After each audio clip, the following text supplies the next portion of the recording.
Hello guys.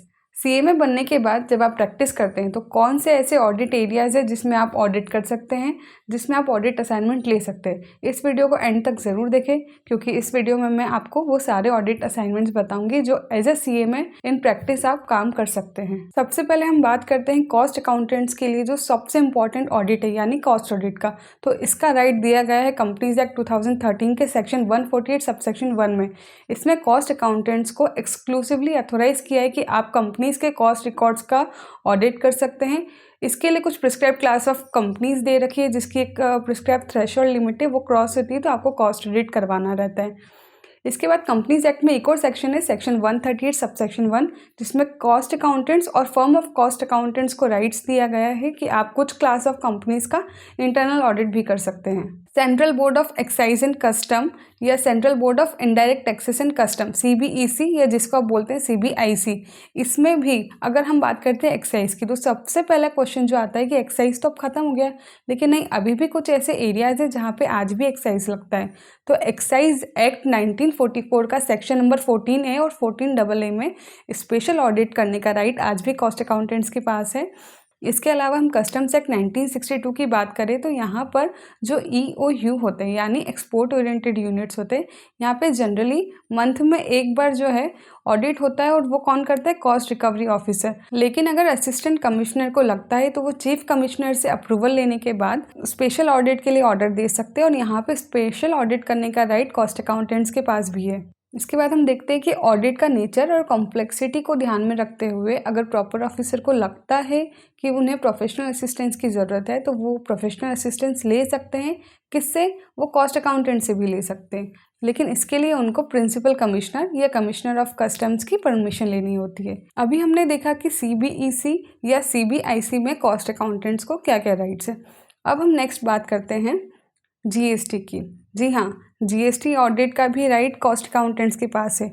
वो क्या है, कैसे है, हम समझते हैं। Central goods and service tax act 2017 के हिसाब से हर वो रजिस्टर्ड पर्सन जिसका टर्नओवर साल में एक प्रिस्क्राइब लिमिट से ज़्यादा क्रॉस हो जाता है, एक्सीड हो जाता है, तो उस पर्सन को अपने बुक्स, अपने रिकॉर्ड्स, अपने अकाउंट्स को ऑडिट कराना रहता है। और यहाँ पे GST ऑडिट जो है वो एक CA भी कर सकता है और CA में भी कर सकता है। तो देखिए कॉस्ट अकाउंटेंट्स के पास भी राइट है, वो GST ऑडिट कर सकते हैं। अब नॉर्मल GST ऑडिट तो आप कर सकते हैं, लेकिन यहाँ पे एक और आपको बेनिफिट क्या दिया गया है कि अगर कोई स्क्रूटनी चल रही है, कोई इन्वेस्टिगेशन चल रहा है, कोई इंक्वायरी चल रही है, किसी भी तरह की प्रोसीडिंग चल रही है और असिस्टेंट कमिश्नर को लगता है कि आपने जो अमाउंट डिक्लेयर किया है, जो वैल्यू आपने डिक्लेयर करी है वो करेक्ट नहीं है, या फिर जो आपने क्रेडिट अवेल किया है वो नॉर्मल लिमिट से ज़्यादा है, तो इस केस में असिस्टेंट कमिश्नर जो है वो कमिश्नर की परमिशन लेके स्पेशल ऑडिट का ऑर्डर दे सकते हैं। और यहाँ पे स्पेशल ऑडिट करने का राइट भी कॉस्ट अकाउंटेंट्स को दिया गया है। ठीक है, जब आप ऑडिट करते हैं तो सेक्शन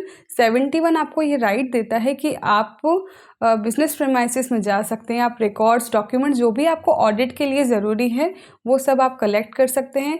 इसमें आपका कॉस्ट ऑडिट रिपोर्ट हो गया, इनकम टैक्स रिपोर्ट हो गया, जो ऑडिटेड फाइनेंशियल स्टेटमेंट्स हैं, जो भी रिलेवेंट डॉक्यूमेंट्स आपको ऑडिट के लिए लगते हैं वो सब आप ले सकते हैं। नेक्स्ट हम बात करते हैं ministry of health and family welfare की। यहाँ पे आपको इंटरनल ऑडिट और कंकरेंट ऑडिट का राइट दिया गया है। कहाँ पे? नेशनल हेल्थ मिशन और नेशनल एड्स कंट्रोल ऑर्गेनाइजेशन में। इसके बाद ministry of road transport and highways में जो मॉडल कंसेशन एग्रीमेंट्स होते हैं PPP प्रोजेक्ट्स के, यहाँ पे भी आपको इंटरनल ऑडिट और कंकरेंट ऑडिट का राइट दिया गया है।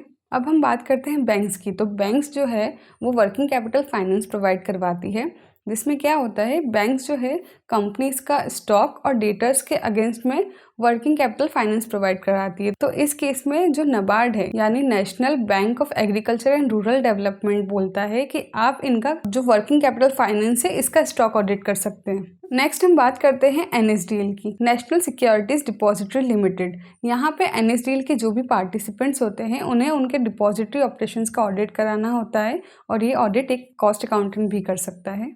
बैंक्स के केस में एक और चीज़ मैं आपको बताती हूँ कि कुछ ऐसी पब्लिक सेक्टर और प्राइवेट सेक्टर बैंक्स है जिन्होंने कॉस्ट अकाउंटेंट्स को राइट्स दिया है कि आप यहाँ पे स्टॉक ऑडिट कर सकते, कंकरेंट ऑडिट कर सकते, फॉरेंसिक ऑडिट कर सकते या और भी कई तरह के प्रोफेशनल सर्विसेज दे सकते हैं। नेक्स्ट हम बात करते हैं स्टेट कोऑपरेटिव सोसाइटीज़ एक्ट की। तो यहाँ पे कुछ ऐसी कोऑपरेटिव सोसाइटीज़ हैं महाराष्ट्र में वेस्ट बंगाल में, कर्नाटका में और हिमाचल प्रदेश में, जहाँ पे फाइनेंशियल ऑडिट जो है वो कॉस्ट अकाउंटेंट कर सकता है। इसके अलावा जो है स्पेशल ऑडिट यानी कॉस्ट ऑडिट या परफॉर्मेंस ऑडिट जो है कॉस्ट अकाउंटेंट कर सकता है कहाँ, कोऑपरेटिव सोसाइटीज में। लेकिन इसके लिए कुछ स्टेट्स है। कौन कौन सी स्टेट्स है? वेस्ट बंगाल, कर्नाटका, महाराष्ट्र, पंजाब और Delhi. State public sector undertakings में कॉस्ट अकाउंटेंट्स को इंटरनल ऑडिट करने का राइट दिया गया है। नेक्स्ट हम बात करते हैं सेबी की, securities exchange board of India. यहाँ पर भी कॉस्ट अकाउंटेंट्स को कुछ राइट्स दिए गए हैं। तो देखिए, जो क्रेडिट रेटिंग एजेंसीज होती है उनका इंटरनल ऑडिट कॉस्ट अकाउंटेंट्स कर सकते हैं। स्टॉक ब्रोकर्स, ट्रेडिंग मेंबर्स या क्लियरिंग मेंबर्स का हाफ ईयरली इंटरनल ऑडिट जो होता है वो कॉस्ट अकाउंटेंट्स कर सकते हैं। शेयर ट्रांसफर एजेंट का भी इंटरनल ऑडिट जो है वो कॉस्ट अकाउंटेंट्स कर सकते हैं। इसके अलावा इश्यूअर कंपनीज का जो शेयर रिकंसिलेशन ऑडिट होता है ये भी कॉस्ट अकाउंटेंट्स कर सकते हैं। तो देखिए, सेबी यानी securities exchange board of India ने भी कॉस्ट अकाउंटेंट्स को बहुत सारे राइट्स दिए गए। नेक्स्ट हम बात करते हैं telecom regulatory authority of India. यहाँ पर जो टेलीकॉम सर्विस प्रोवाइडर है उनका मीटर और जो बिल एक्यूरेसी है इसका ऑडिट भी कॉस्ट अकाउंटेंट्स कर सकते हैं। और इनका जो डिजिटल एड्रेसेबल सिस्टम होता है उसका भी ऑडिट एक कॉस्ट अकाउंटेंट कर सकता है। Last but not the least, central electricity regulation commission CERC, इनका भी ऑडिट एक कॉस्ट अकाउंटेंट कर सकता है। गाइस देखिए, CA में in practice, cost accountant in practice के पास इतने सारे एरियाज है जहाँ पे वो ऑडिट कर सकते हैं, जिनका ऑडिट असाइनमेंट वो ले सकते हैं। तो फिर कैसे कोई कह सकता है कि कॉस्ट अकाउंटेंट इन प्रैक्टिस के पास स्कोप नहीं है? स्कोप तो बहुत है, बहुत ज़्यादा स्कोप है, बस कमी है तो थोड़े से नॉलेज की। तो अगर कोई भी आपको बोले कि कॉस्ट अकाउंटेंट के पास इतना स्कोप नहीं है, इतने ऑडिट्स नहीं है, तो उन्हें ये वीडियो ज़रूर दिखाइएगा। शायद इसके बाद उनका जो पॉइंट ऑफ व्यू है कॉस्ट अकाउंटेंट्स के लिए वो थोड़ा सा चेंज हो सके। तो गाइस, इसके साथ हम मिलते हैं नेक्स्ट वीडियो में। Thank you.